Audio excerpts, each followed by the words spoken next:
Minister of Democratic Institutions, Maryam Monsef, she became the second youngest Canadian cabinet minister in our history, and we were told at the time to the first to have been born in Afghanistan. However, very recently, the minister learned that part of what she was told and believed about her past was not true.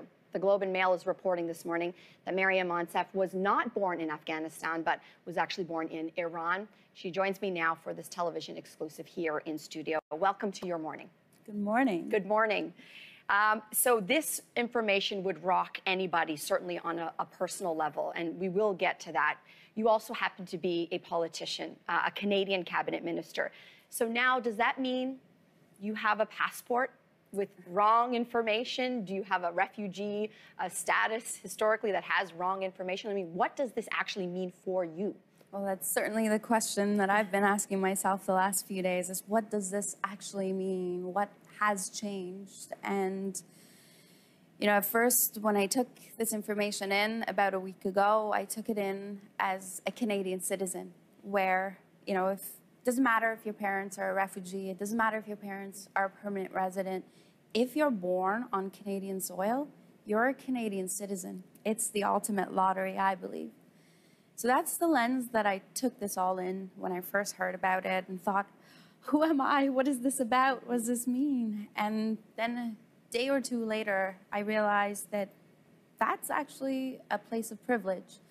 In Canada, you may be accepted as a Canadian citizen if you're born here, but it's not the case in most places in the world. And so in Afghanistan and in places like Iran, it's who your parents are. It's patrilineal, so culturally and legally, it doesn't matter where you're born. If your parents are Afghan, as mine are, you're an Afghan citizen. So I'm still a Canadian citizen. I'm still an Afghan citizen, and certainly there's some paperwork that I'm working on. But as days go by and as difficult as this has been to process for me and my family, and to do it with Canadians watching and many being supportive. Not much has changed, but something inside has changed, and it'll take a few days, probably a few months. I don't know how long to come to terms with that. I would like to go back. How did you first find out? So we, the team had been approached by Mr. Fife, asking if at the Globe and Mail, asking if this were true, and you know, I called up my mom and just being really silly about it, like, Mom, like, this is silly, right? And she was able to give me a call back the night after we'd done a especially successful town hall on electoral reform in Kitchener-Waterloo, and so we're on the highway, we're on our way back from Kitchener to Toronto, and I get the call, and we didn't even get too many words in before I asked the team to pull over, and that's when I found out. It was actually about a week ago, and the next morning I was here talking to Ben about electoral reform and holding it together. So I can imagine that would have been maybe a difficult conversation then to have with Mom, beyond initial, come on, Mom. What did your mother have to say about this? That there was merit to the question, that she was sorry, that, you know, for her, it wasn't a big deal. All these years, you know, Iran certainly didn't accept us as citizens. We were always Afghan. You know, the food, the culture, the clothes, the family, the language, it's all Afghan. And so for her and in our culture, she said, it never mattered. It didn't make a difference. And she was sorry. And she's still sorry. I'm still getting text messages with, I did what I thought was the right thing. And you know, I did what I had to do to protect you and shield you and your sisters from some things that you didn't need to know about, and this wasn't important. And she's sorry, and moms. I mean, it's hard to get upset at I'm sure anyone would be in a difficult position to get mad at Mom. But at some point in your conversations this last week, did you ever ask her, you know, maybe when you started to have this idea to run for public office, mayor of Peterborough in 2014, you ran. Then, of course, being in this position now as minister, this has been a very public situation. At any point did she say to you, you know, maybe I should have said something to you then? Now she's saying that, but at first, you know, for her, it wasn't a big deal. It's a cultural thing that for her, it wasn't a big deal.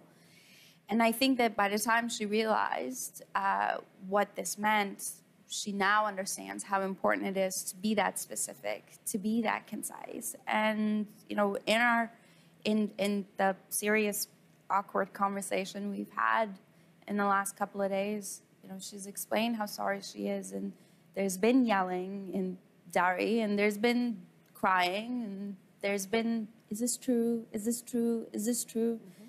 And she looked at me the other day and finally she said, is this how it's going to be?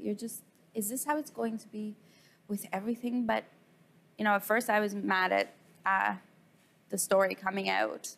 And then I was mad at her for, you knew what this meant and you didn't tell me. But now, Melissa, I'm mostly mad at myself. Why so? I'm mad at myself because I got angry at her. I mean, if you have kids, right? If you were in a war zone, if you were in Afghanistan where it's a place of conflict and all around you, people are either disappearing or being killed, including your brother and husband. If you're in Iran as a refugee and you realize as a widow, you don't have any opportunities to provide a means for your kids, and you got to get out of there. What would you do? What wouldn't you do? What wouldn't you say? What wouldn't you write to get those kids out of a horrible situation and to safety? And so I've been mad at myself because, believe it or not, I forgot.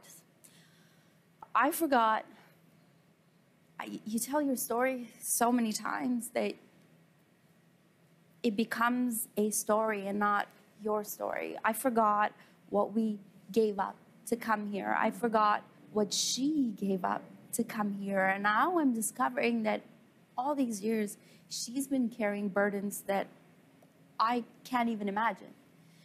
So I'm mad at myself because I actually have no right to be angry at her. It's powerful.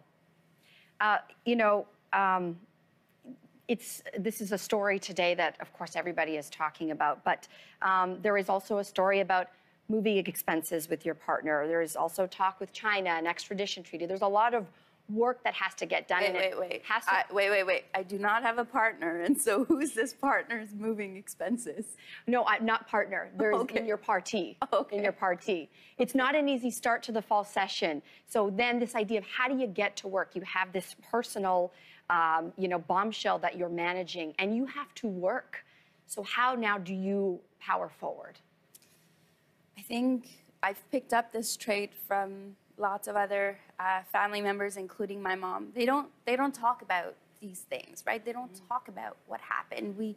I remember being little and asking questions, and they didn't answer well. And being a 5-year-old, telling my little sisters, "Do not ask mom about dad. It makes her upset." It's just certain questions you don't ask. And I've learned, while I don't condone that, it's not for me to judge. But what that's taught me is the ability to compartmentalize. And so, like that night when I found out, pulled over on the side of the road, had my breakdown and the questions, and it'll take time to process all of this, but the next morning I was here and going out and continuing with electoral reform. And honestly, I think my work is going to be therapy for me. My work is directly linked to what happened to me as a kid. The reason I care about politics is because I remember as a little girl that everything that was happening to my family and me was happening because politicians were sitting around tables making decisions on our behalf. And so I'm out there talking to people about their democracy. And I'm out there talking to young people and getting them excited, not just about voting, but about putting their names on the ballot and supporting other people. And so what I've learned as a good coping mechanism over the years is just channel that pain and channel that anger into something productive. And really, what else can I do? Well, we do wish you the very best of luck. I know you're just at the beginning of this journey, but thank you so much for speaking with us here in Your Morning today. Thanks for having me. Thank you. Now, we did reach out to Rana Ambrose's office this morning about the story, and they have responded to us saying, quote, the Conservative Party does not have a comment on this, as this is a personal matter